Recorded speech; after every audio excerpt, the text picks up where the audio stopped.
The missed flight. Emma Brooks clutched her boarding pass like it was a lifeline, her chest heaving as she raced through Cleveland Hopkins International Airport. The intercom echoed above her in a metallic monotone.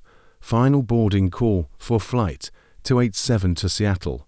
Passengers, please proceed immediately to Gate 16. Her sneakers squeaked on the polished floor, drawing stares from travelers who ambled more leisurely with coffee cups in hand. Emma hardly noticed. She was too focused on the goal ahead, Seattle. This was it, her chance. Months of working back-to-back shifts as a waitress at a greasy diner and as a caregiver at a local nursing home had led her here. Every tip, every overtime hour, every dollar tucked into an envelope marked future was for this moment. She had earned an interview at the Hopewell Foundation, a non-profit supporting children with disabilities. It wasn't just a job, it was her dream, her escape from a life that felt like treading water. She could already imagine it, a fresh start in a city she had never been to, a career that meant something, maybe even the possibility of leaving behind the weight of her past in Cleveland. Emma's carry-on thumped against her knee as she sprinted.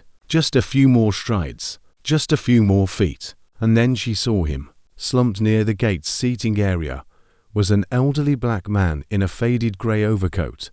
His cane sprawled uselessly on the floor. His skin, deep and lined from decades of life, glistened with sweat. His chest rose in ragged, desperate gasps. His eyes dark, wide, panic locked onto hers, silently pleading. Emma froze, heart pounding in her ears. The gate agent lifted the boarding clipboard, motioning with urgency. If she pushed forward, she could still make it. Flight 287 hadn't closed its doors. Her stomach clenched. This was everything she had worked for. Missing this plane meant missing her interview. Missing her interview meant losing the job. Losing the job meant more months, maybe years stuck in the same cycle.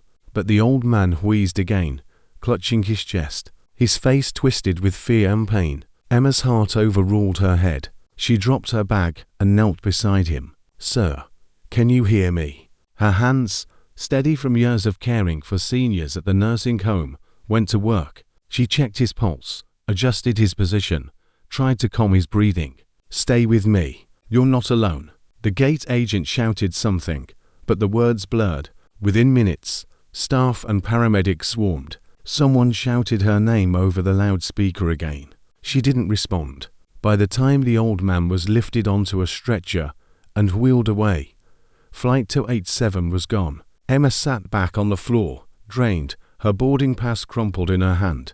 The noise of the terminal faded, replaced by the hollow thud of disappointment in her chest. She had worked herself to the bone for this flight, and now it was gone. Tears slipped down her cheeks. Not out of regret, she knew she had done the right thing, but from sheer exhaustion. Her savings were gone, her future uncertain. With trembling fingers, she pulled out her phone and texted her manager at Hopewell. "I'm so sorry. I missed my flight. I don't think I can make the interview." She switched off her phone before she could see the reply. Nearby, a janitor pushing a mop bucket paused. "You okay, miss?" Emma forced a nod, swiping quickly at her cheeks. "Yeah, just missed my flight." His sympathetic look was the only kindness she received as the hours dragged on. She wandered the terminal aimlessly, past bustling families, impatient business travelers, and couples clutching hands. All she had was her carry-on bag and the sinking weight of failure. Then, as she walked past a coffee shop, a voice called her name. "Miss Emma Brooks." She turned, startled. A uniformed employee stood there, polite but firm. "You've been requested at Gate 4. Someone is waiting for you." Emma frowned. "Requested? By who?" The woman only smiled. "You'll see." Confused, Emma followed. Her sneakers scuffed quietly against the carpet as she approached the gate. Two sharply dressed men waited, their posture formal, their smiles practiced. "Miss Brooks," one said. "Mr. Harrington would like a word with you."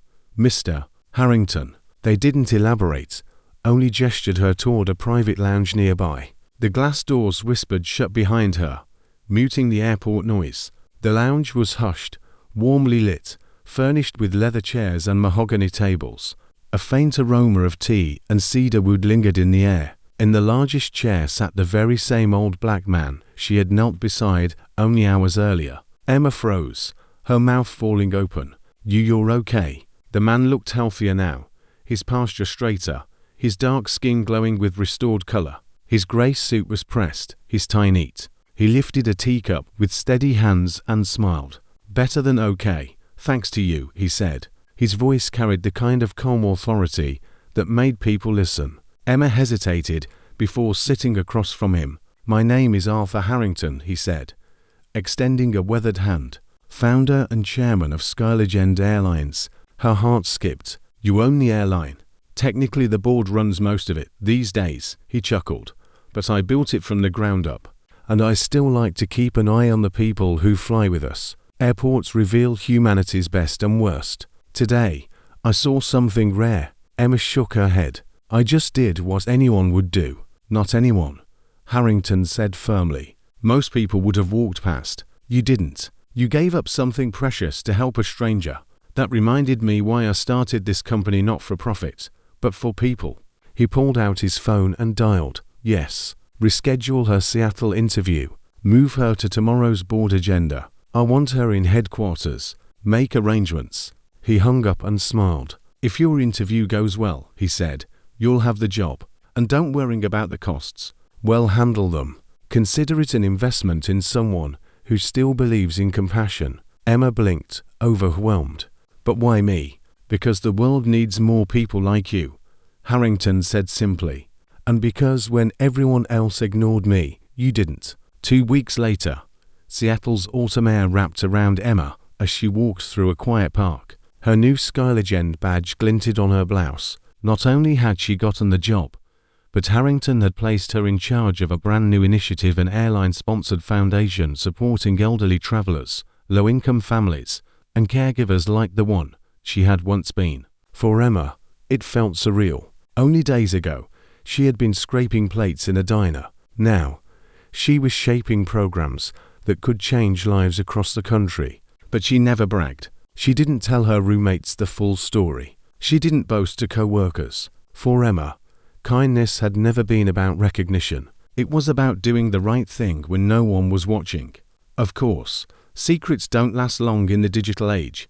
A candid photo of Emma smiling beside Arthur Harrington, an elderly black businessman, survivor, and builder of one of America's most respected airlines, surfaced online and spread like wildfire.